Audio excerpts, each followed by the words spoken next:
Yo mga idol, kumusta? Mandarigma Sports TV nga pala.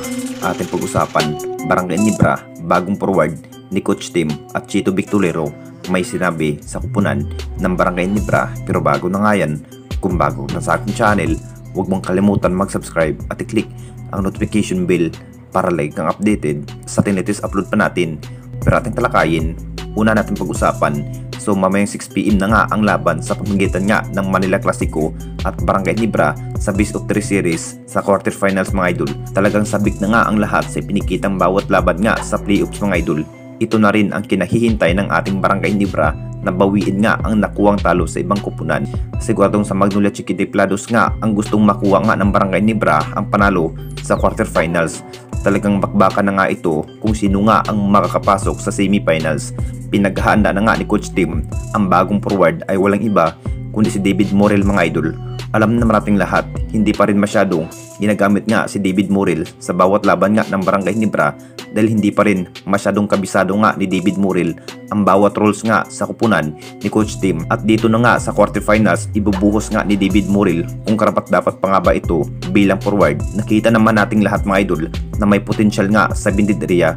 Masasabing makakasagupa nga ni David Morel ang kanyang ex-team ng Magnolia Chiquitiplados. Sabik na rin si David Morel sa kanyang panibagong role bilang forward kapag magtutuos na sa playoffs sa mamayang 6pm. At dito na naman tayo sa isa pa nating balita. Coach Chito Victolero may sinabi sa kupunan ng Barangay Nibra. Alam naman nating lahat mga idol, mukhang nag-aagawan na nga ito kung sino makakapasok sa semifinals mga idol. Hindi pa rin biro ang makaharap ng Barangay Nibra dahil Manila Clasico pa rin ang isa sa matibay at husay sa pakikipaglaban. At malalakas pa rin sa opensiba, partikular kay Puli mga idol at marami pang iba. Bukod pa sa dalawang rising star player na si David Morel at marami pang iba, mas marami pa rin ang kupunan ng Barangay Nibra na may Christian Stan Hardinger at Japet Aguilar at si Scotty at ang bagong player na si David Morel mga idol.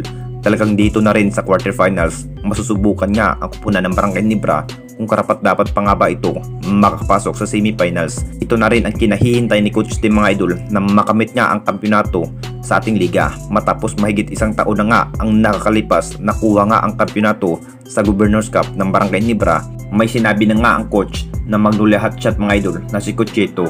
Ito nga ang kanyang sinabi, mas madaling matalo nga ang kupunan ng Barangay Nibra dahil kulang pa rin sa lineup at hindi pa rin daw karapat dapat na tawaging malalakas nga na walang Jimmy Mlonso at may injury na si Maverick Ahamisi.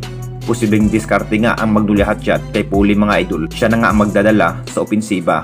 Masasabing kumpiyansa pa rin ni Coach Chito mga idol na madaling matalo nga ang kupunan ng Barangay Nibra kapag magtutuos na. Anong masasabi ninyo mga idol tungkol sa ating video?